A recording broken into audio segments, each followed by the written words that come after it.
Boom. We're live. Okay, perfect. Let me open my Rambler, Austin, Texas. Is that beer? Yes. A morning beer? Mm-hmm. What a party animal, dude. I have a beer every day at noon. Is that true? Yeah, that's how I get by. It's not very funny to make fun of that, is it? Probably not. Is that really a beer? This is a lemon lime sparkling water. Okay. Brewed if you brew sparkling water in Austin, Texas, which is where I am right now. Rambler just sounds like a beer. So when you said that, I was like, okay. And then when you said It does that sound every like a day beer. at noon, I was like, well, you can probably do that until you're like 35, and then it's going to start affecting your health. I mean, I think that's the idea. They wanted it to sound like a beer, you know? Yeah, I think they did. There's that other one that's Death Water or something, or Yeah. What it's I know what you're it's got talking. like skulls and it looks totally like a tall boy. No, it's called Liquid Death. Liquid Death, yeah. It's just water. Yeah. I love that. So silly. Okay, yeah, but it works. It does. Marketing. Yeah, people love it. No, we're live. Listen, I told you we're gonna just be rolling into these things from now on. It's PicklePod. We're here. You're not doing an intro or anything? That is the intro. We're in. Okay, cool. It's just us this time. Yep. We figured, okay, we've had 4 guests now, and we never really had a moment where we just had a conversation, us two. And I feel like our audience could benefit a little bit from getting to know us better, and maybe not having like a host who's the topic of conversation or the focus the whole time. So it's just me and Tyson this episode. We're our own guests. Yeah, I like it. I do too. Welcome to the PicklePod, everybody. This is us, Thomas Shields and Tyson Apostle. Boom. No. Yeah, we did it. We did it. Thomas, where are you at? You're trying to do like an intro. I think you have to do a little intro. There's some sort of like thing in you from doing other podcasts where you like, I have to do an intro, but I don't think you do. Now I'm in the podcast mindset because I did a little intro for myself, so that now I feel like we're really rolling. You're in Texas, right? I'm in Austin. Austin, Texas. That's probably like the Blueberry City, or I don't know. There's something to go with Austin because it's such an iconic city. And you were there for multiple reasons. Yeah. The PPA Texas Open and Major League Pickleball. The Major League Pickleball Draft. The Major League Pickleball Draft, which sounds super official. And it was swirling. We've had Major League Pickleball rumors swirling for months and months and months and months, and nobody really knew what it was or what was happening. And I have to say, still, even now for myself, I still don't know what it is or what is happening. I know they selected teams. It's teams of 4, 2 pro men and 2 pro women on a team, and they're doing some type of team format. How many teams are there? 8 teams? 8 teams. 8 teams. If you're a pro that did not get selected, sorry for your loss. And what is the point of Major League Pickleball? How is this working?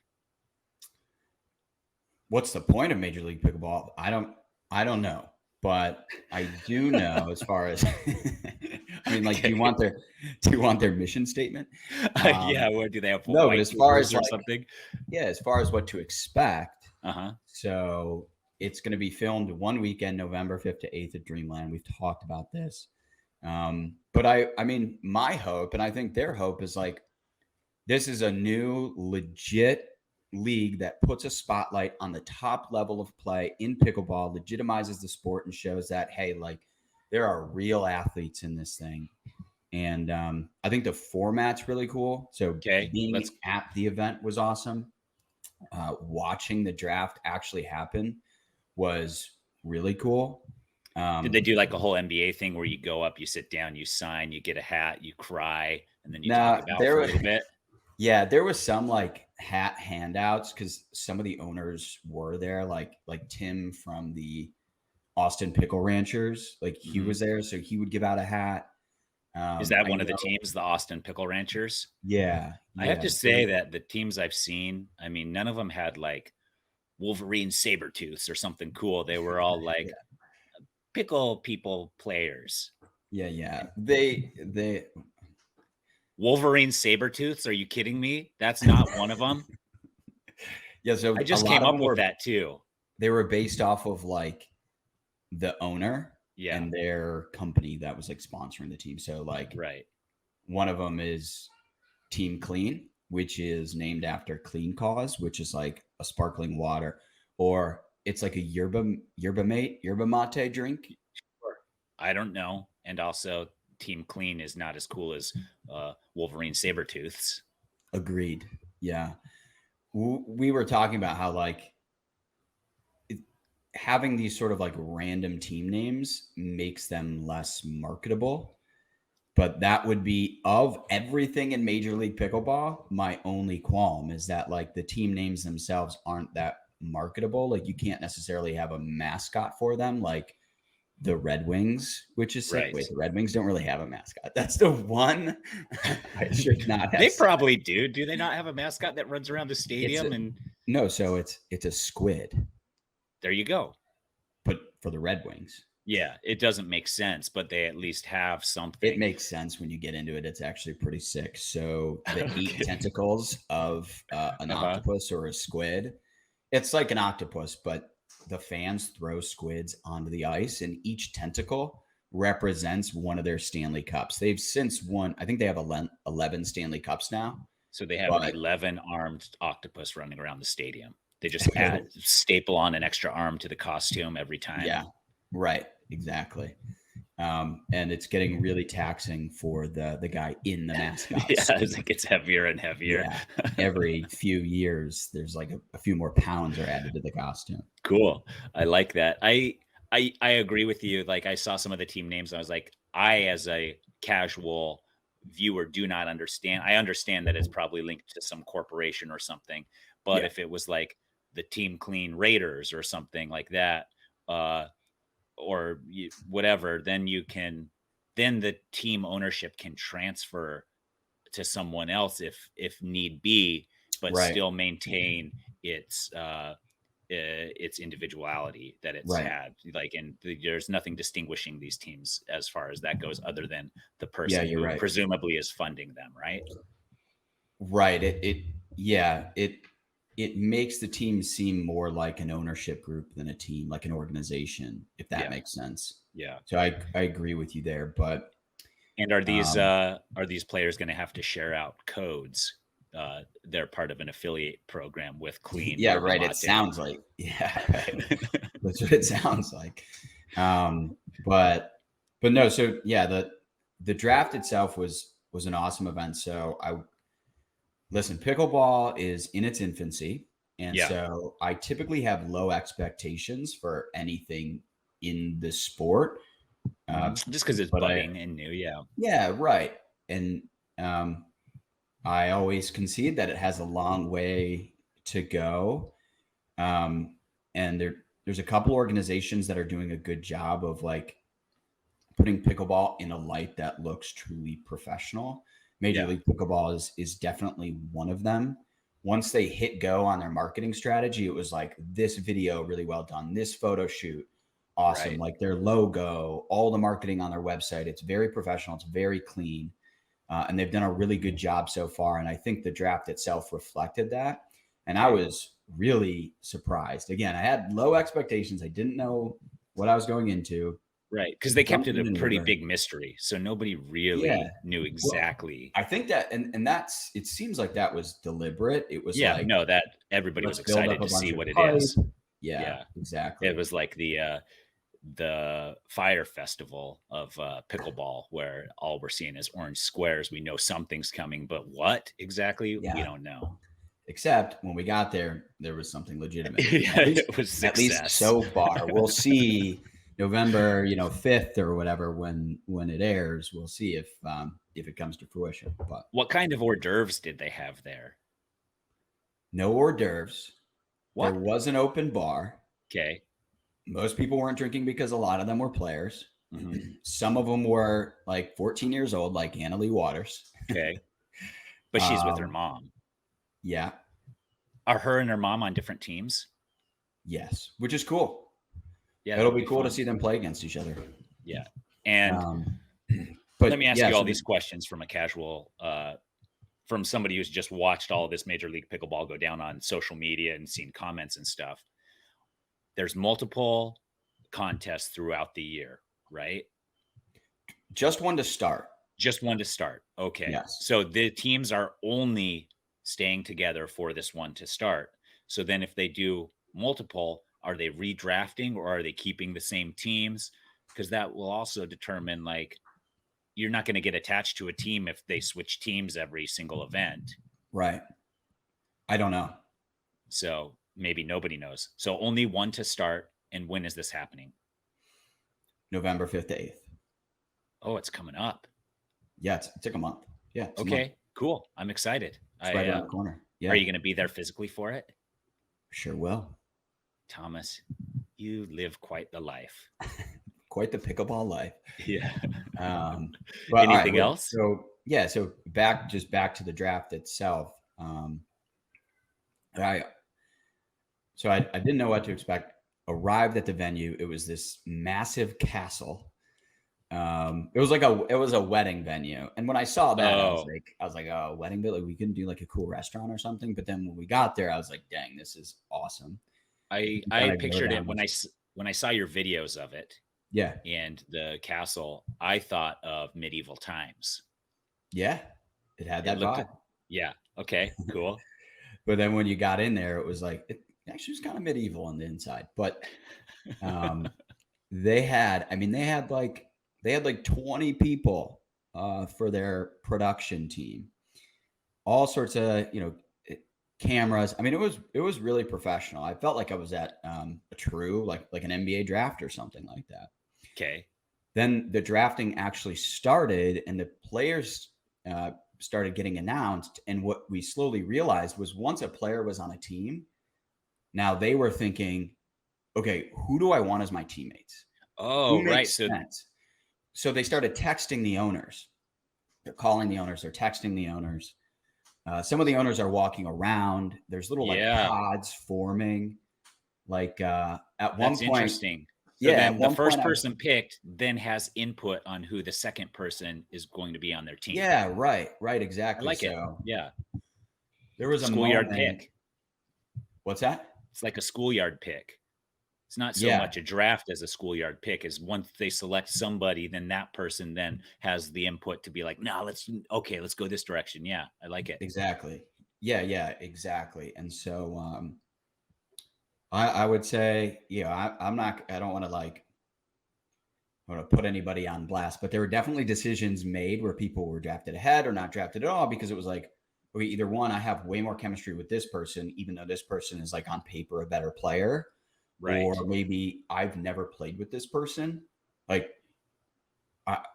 don't know how we'd fare together. So let's avoid that person. Or like you'd get drafted higher if you're a lefty, right? Oh, I'm a lefty. So you could have been like 20th pick. Dude, all you had to do was show up. I probably would have been.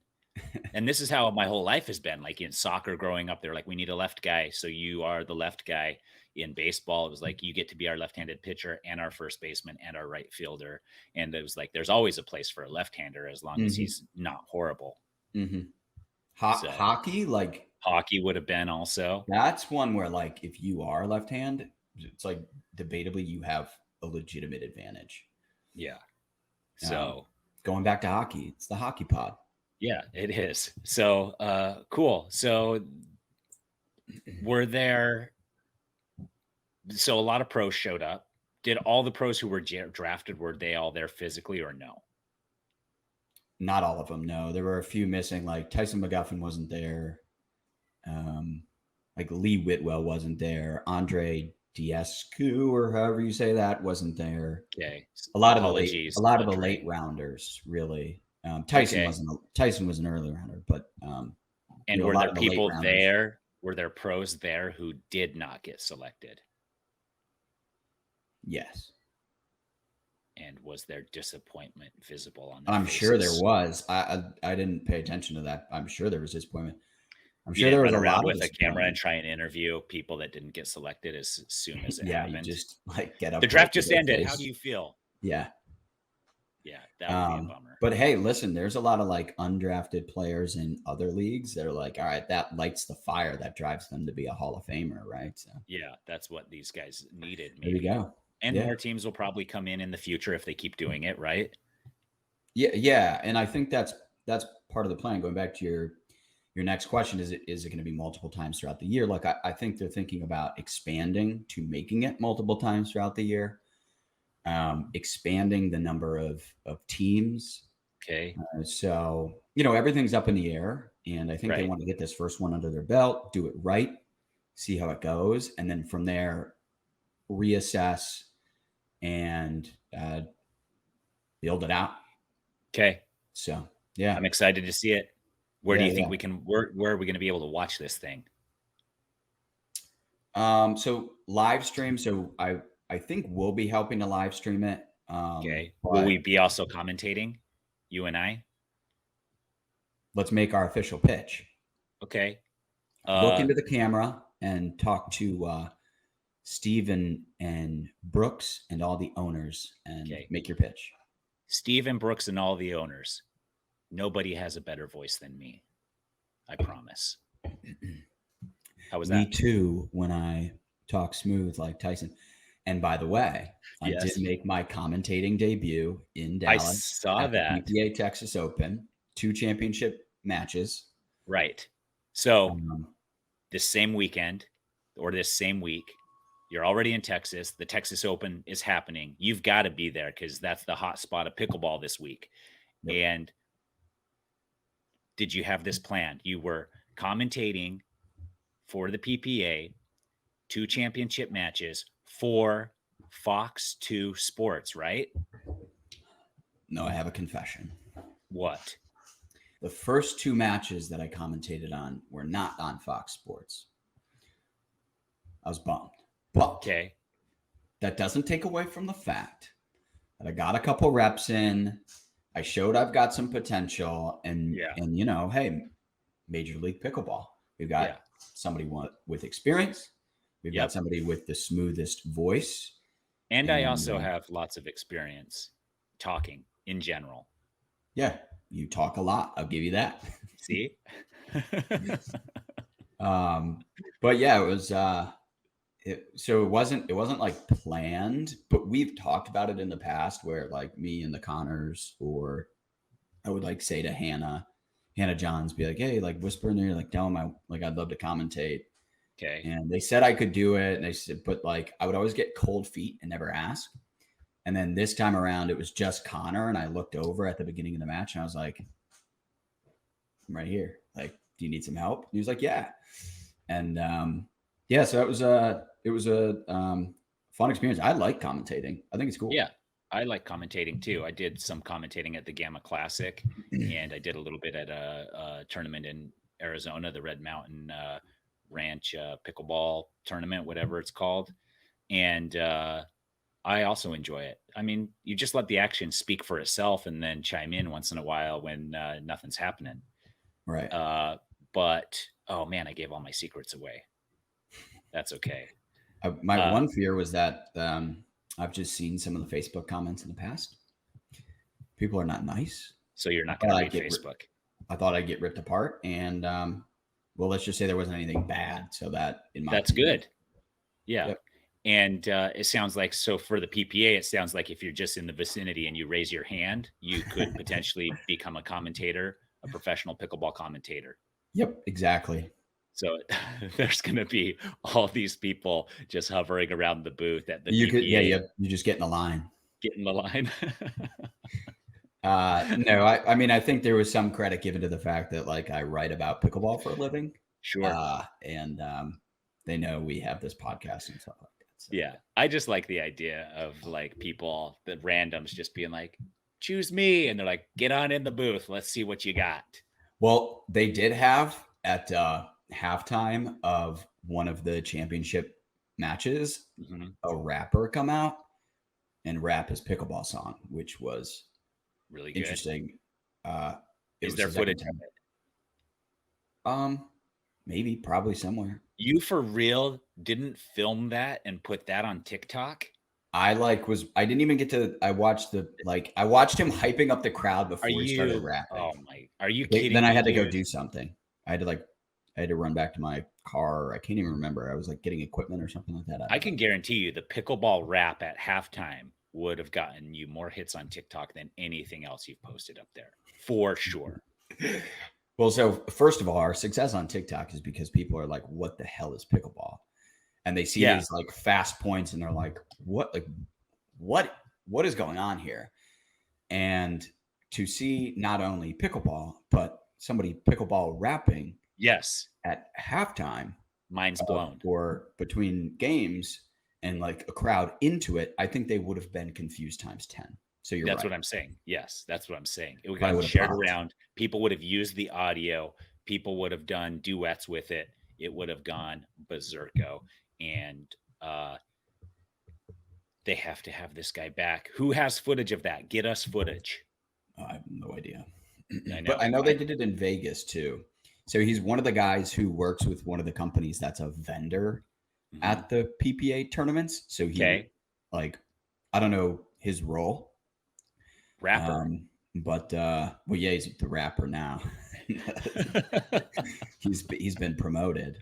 Dude, this is incredible. This is the best news, the best pickleball news I've heard all week, dude. The most exciting pickleball news I've heard all week. Yeah. There was a rapper that rapped about pickleball at the PPA in between games. Right. Wild. And this was the main story of your newsletter this week? Dude, he was great too. He clearly had some stage presence experience, because he had a pickleball in one hand and a mic in the other, and he was like, he was getting everybody going. He was like, "Let's go, hands in the air," and everyone was like, "All right, I don't know what's about to happen." So when I left, did he have a t-shirt cannon or something? He showed it when I left, before I heard the beginning of the song itself, but by the time I left, the crowd was like, all right. So yeah, he did a good job. I'm telling you that I mean, there was a time in my youth growing up in the 90s where every single promotional tune was a little rap, and the real rap artists, I'm sure, were disgusted by it, as were anybody who actually listened to rap music. But the boomers of that generation, or of that time, the old people of that time, thought it was the dopest thing they'd ever heard. Like, a rap about Fruit Loops on TV? This is crazy. I love it. Dude.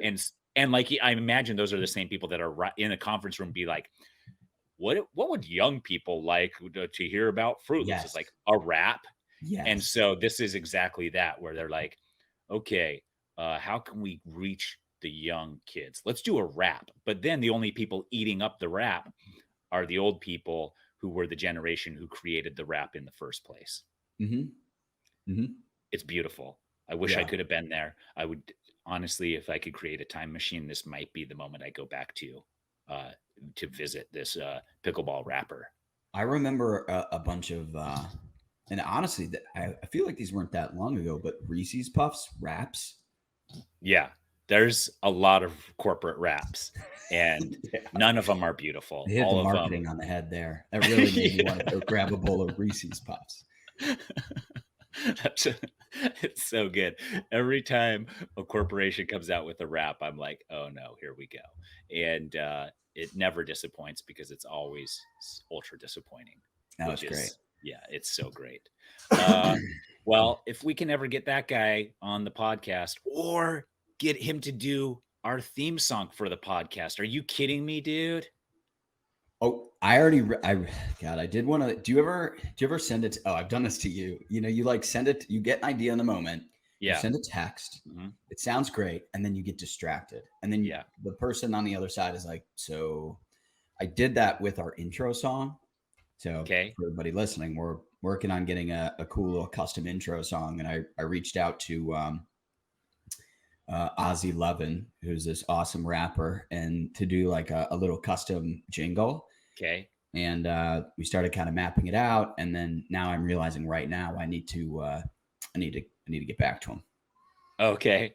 But if he's out or if he's Yeah. too expensive, Yes. we'll go to the pickleball wrapper, because I kind of like that a little bit more now. We'll see. Yeah, I love it. I love the idea, dude. And there's some story behind it and everything. So awesome. Yeah, So awesome. the only question is like, all right, can he get, because we don't want him recording like his like like headphone piece, right? No, Like we got to wanna, get him. We got to get him in a yeah, studio we want some quality stuff. So for sure. Yeah, I know some um, people. We'll get him in a studio somewhere. but let's see. All right, what do we want to talk about? So we want Everything. to go through some of like the results from the Texas Open. Yes, lots of upsets, right?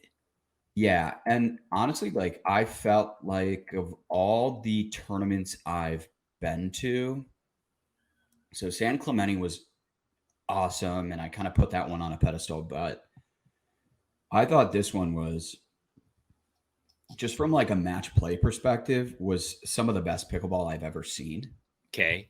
And definitely the most into matches I've ever gotten, particularly watching Tyson McGuffin and Callie Smith, Yes. who were on fire. Callie Smith was playing, I think, the best pickleball I've ever seen out of a women's player, especially in mixed. Okay. He was just like fearless and going like right at Jay DeVilliers. We usually, you go at the it's usually like a cross court dink between the two females. They're like basically targeting each other.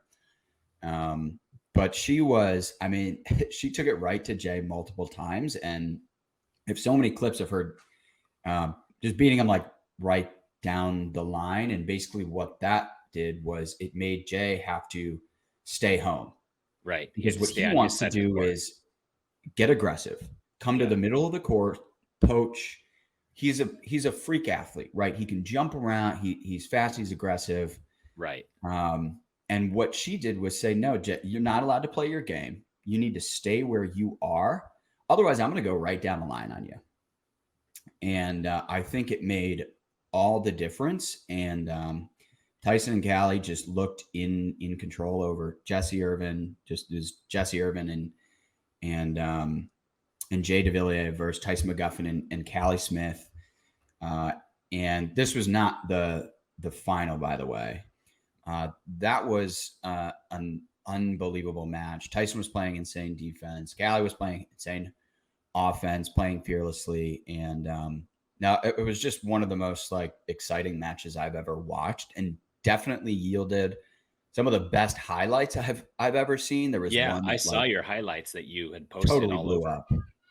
Yeah, like some sick points. And yeah, bronze in mixed doubles too, by the way, was Anna Lee and Anna Lee Waters and JW Johnson, whose like collective age is under 35. My age by myself. Yeah, yeah, right. That. Sorry, I didn't mean to throw you under the bus there. No, I did it to myself, but it's incredible. But yeah, and they had wins over two pretty big wins over AJ Kohler and Leah Jansen, which is a good win. But more impressively would be Matt Wright and Lucy Kovalova, who are debatably like the best doubles team in the world. And they have tons of experience playing together. Right. And they're both individually dominant. And so pretty crazy to see them pull off those two wins and walk away with the bronze. Yeah, that is incredible. Okay, so that's mixed doubles. Gendered doubles, what do we have going on? Lots of upsets there as well, right? Yeah, so it was pretty run-of-the-mill finish as far as gold goes. So Ben Johns and Matt Wright, but they played Rob Cassidy and Rob Nunnery. Rob squared, and that was also a really entertaining match. And I'm planning to put together like a little highlight reel of just ridiculous things Rob Cassidy did in that match. Okay. He was like, he literally like, he acted like he was sliding into first base on a point, and I have it on video. And it's not really going to make sense until I put it on Instagram. But he would just be like diving all over the court. He was super vocal. He challenged a call. He made Don Stanley, the head ref, go and review whether the ball was dented. And I posted it on Instagram if you guys want to go look at that. Yeah. Don Stanley was so mad when he went over to the booth because he was like, there's no way we're going to be able to see anything on this video. And everybody knew it. But I think Rob was just like trying to make a point. Yeah. So he made him go review it. Because it did bounce really weird. It did. And it definitely dented in the moment. But there's nothing you can do about that because the ball was fine afterward. Right. So, like, I think we knew he was right, but you can't. It was just like there's no evidence. So what are you going to do? So is that going to be the goal now of pros, is to hit the ball so hard they dent it and it bounces funky? Yeah, maybe. But I think like if it's not, 90-degree Dallas heat, the ball probably breaks. Okay. But it was really malleable because it was, it was so what hot. If it breaks in that moment? Is that a replay? Yeah, then it would be a replay. Yeah. Okay. Yeah. I think it would be one of those like technicalities where you'd have to like dig into the rule. Okay. If it broke, yes. If it like dents like that and then undent doesn't necessarily break, then it's hard to say that that's what caused it. Yeah.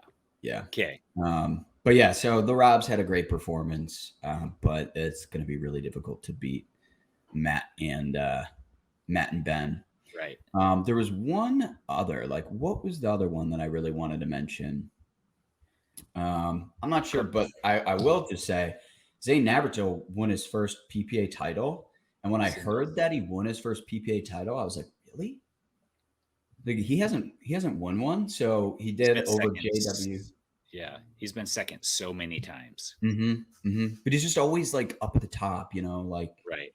And I think a lot about his results on the APP and sort of associate him with those and don't really think about his PPA results, which this is his first title. But yeah, he won it over JW pretty convincingly. Actually, one of the games was a bagel, so 11-0. Yeah. And I think it had a lot to do with that serve he's got going, which again, I think it'll be gone in 2022. So, but he'll come up with something else. And Zane, even without the serve, he's sick. Yeah, quite the player. So he'll be just fine. He'll be just fine. That's exciting. Congratulations to Zane. He's one of the friends of the podcast here, and one of many friends, I would say. And then we get into women's doubles, and that final was also wild. Quite ridiculous, right? Yeah, that's the one I wanted to talk about. Okay. I don't know how it slipped my mind because I've been thinking about it a lot because it was one of the craziest matches I've ever seen, in that Anna Lee and her mother Lee Waters are 3 points away from winning the whole thing. Yep. In a shutout. 2-0 and 8-1 in the third game. Crazy. Okay. And it's over. Everybody watching, the players, it's over. Everybody, like, we're thinking about the next match. Even like the PPA guys are like, hey, let's make sure we have the next players warming up. Like, let's go. Right. Little did they know it was going to be another hour at least before the match finished. There was like 2 points where it went Lucy Kovalova and Simone Jargim's way. And that was all the fire they needed. It was just a little spark. They got a little momentum. They won that game. And then from there, it was like, okay, they were in the driver's seat. And it was one of the best comebacks I've ever seen. I think pickleball has ever seen. And I say that because after the Waters won the first 2 games, I was having a conversation with 2 other people about how the Waters are just too good now. Like they're just too good. And Simone and Lucy, their reign might be over. Like you can tell and we talked about it. We looked at that and we were like, their body language, their energy, it's low. They seem like they're on defense. They're not in control. This match is over. Yeah. And somehow it switched and they ended up winning gold. And I think it was like one of the best. It was probably the best match I've ever watched. But So they had to come back on that third game from being down 8-1. They came back, won that, and then they won the next two to win the best of 5, which is crazy that they were 3 points away from being shut out. Yep. And Anna Lee was playing out of her mind. She was taking over points as she usually does. Lee was playing great. So it's not like Team Waters just rolled over. Crumbled. Yeah. They were playing well too. And Simone and Lucy they were on the top of their game. Wow. I wish I could have been there, Thomas. It was a really good match. But yeah, so PPA Texas Open, one of the better tournaments I've been to. We had overcast the first 2 days, but sunny Saturday and Sunday. I got sunburned, which was nice. I needed that. It's good to get them sunburned because that always turns into a nice base.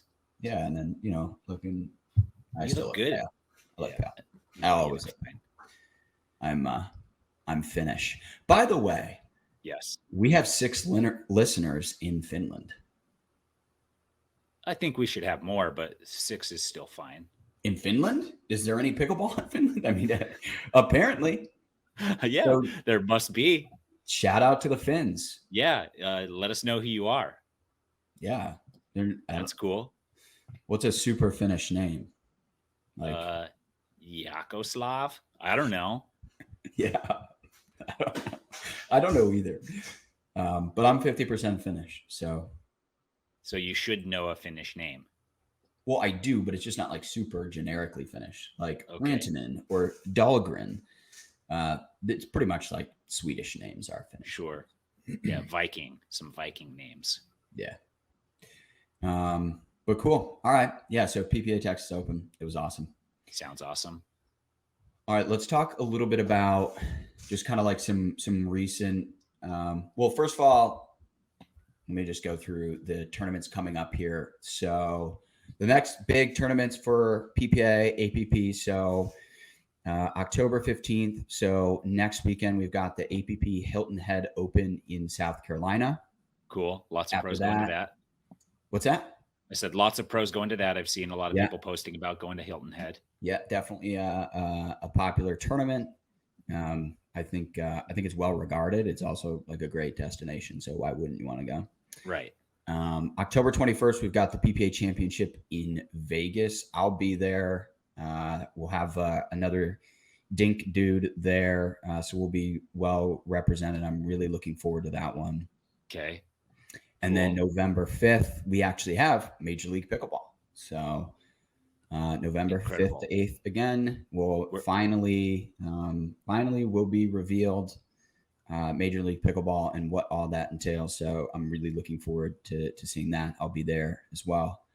And then lastly, to wrap up the year for the PPA and maybe for the APP has one in December, but wrapping up the year for the PPA is the PPA Masters, which is in La Quinta, California. I say that correctly? Yeah, I think so. La Quinta, yeah. Cool. And that's hosted by Randall Emmett and Lala Kent. They have, their own paddle with caricatures of themselves. Yeah. We won't name until they want to do an ad with us. But they're avid pickleball players, big personalities, and they're actually hosting a celebrity pro-am at that tournament as well. So that'll be cool. Very cool. Yep. Will our friend that we had on last week be playing there? Yeah, I haven't asked him, but I would assume at the celebrity program. Yeah. Okay. Doug? No, Doug. I don't think so. He doesn't like to play tournaments. Well, we brought it up on the podcast too, and I think he just said he wasn't gonna. He would have said I'll be there, right? Yeah. So I don't think he will be, and yeah, you're right. He doesn't like to play tournaments apparently. Right. So he just wants to have fun, ball with exercise. The bros. Yeah. I get it. Hit Matt Manassi in the face over and over. Yeah, I mean, I would like to do that too.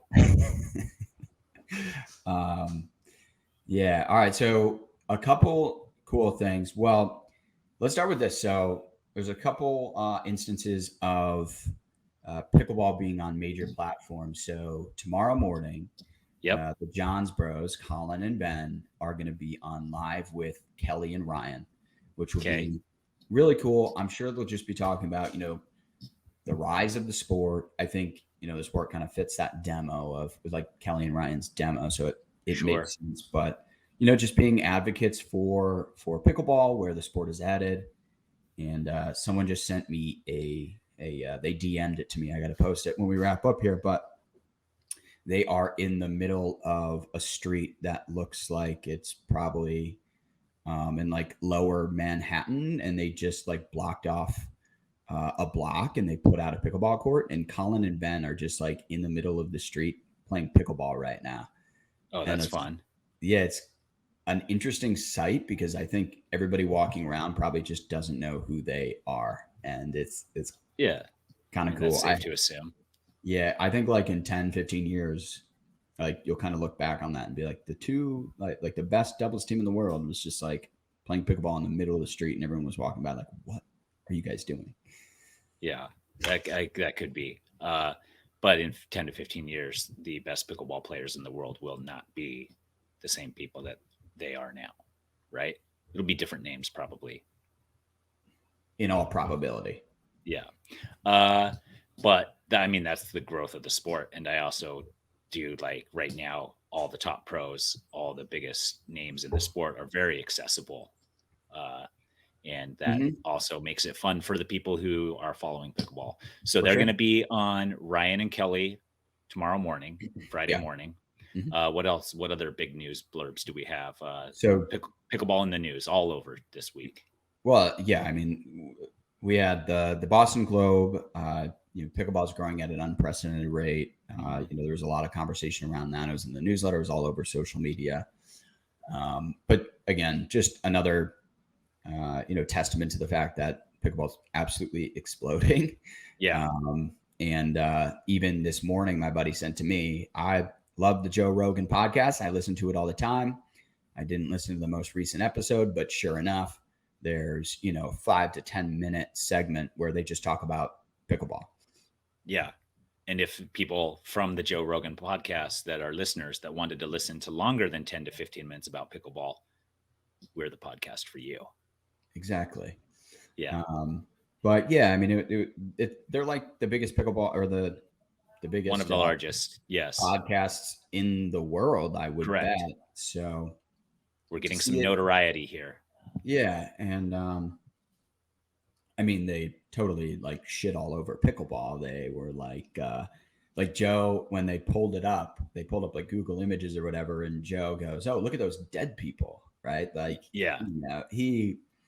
The classic stigma. It's for retirement communities, but yeah. So he definitely took a bunch of shots at it, but like, I think doesn't matter.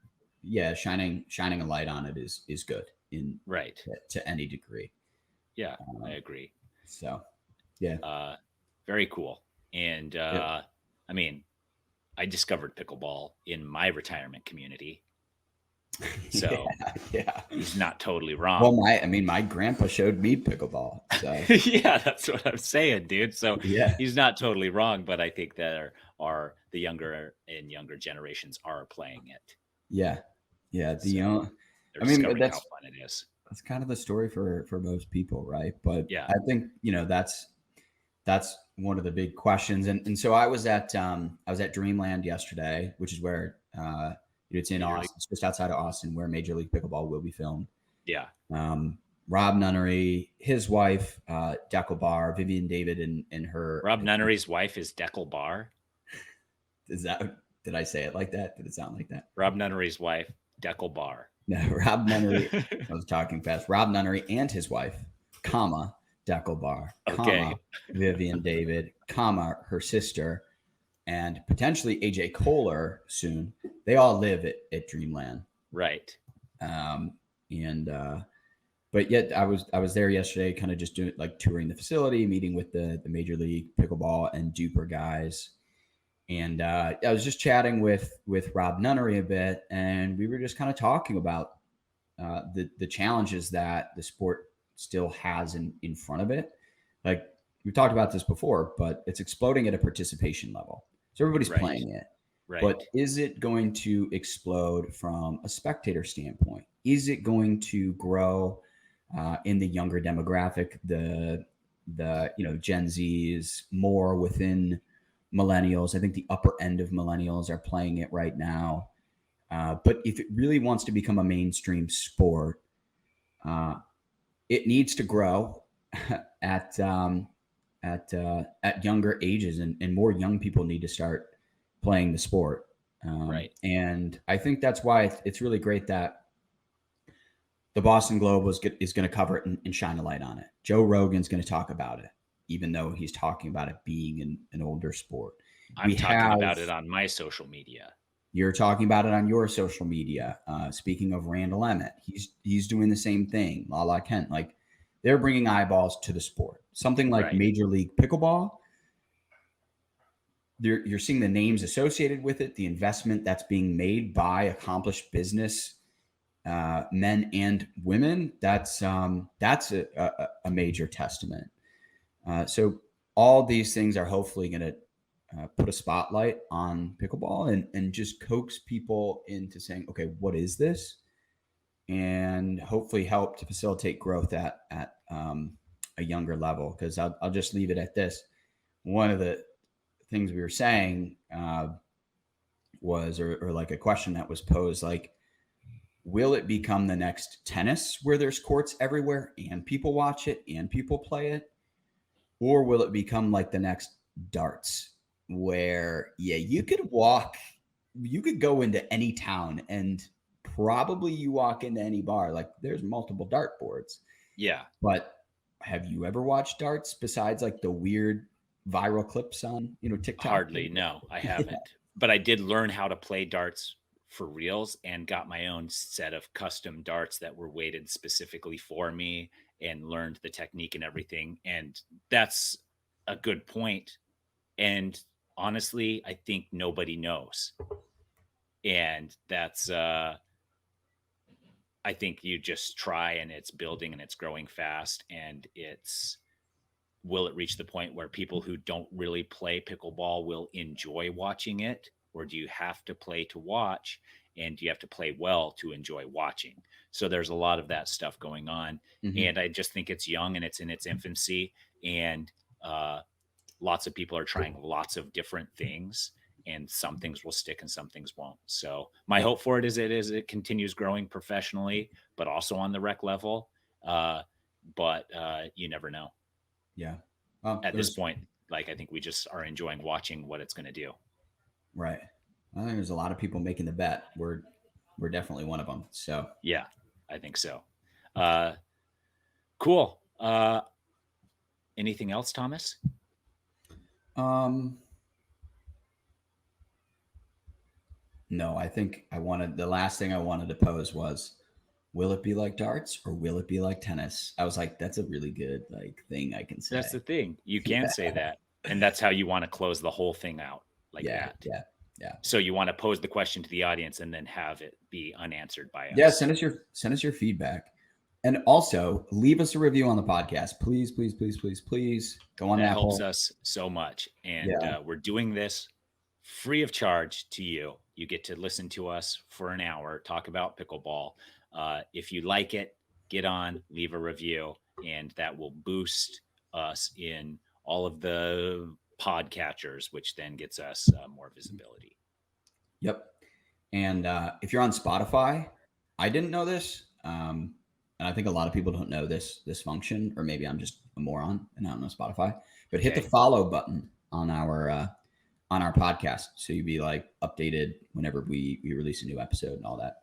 So, okay, perfect. Follow me at Tyson Apostle everywhere that you need to. And if you download the PicklePlay app, I am on there. If you want to find me to play some games, that's one of the surest ways to connect over pickleball with me is downloading the PicklePlay app. It's free to use. You can find courts, whatever.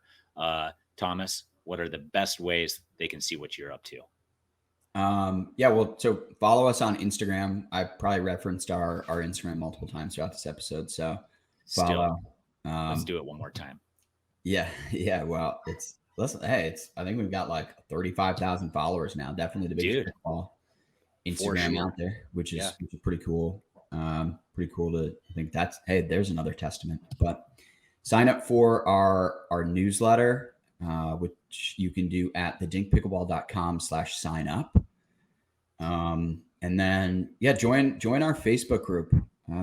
We just want to, like, if you want to continue the conversation of what's going on this podcast, like, do it in our Facebook group. We want to ramp that up. But for everything else, Linktree/DinkFam.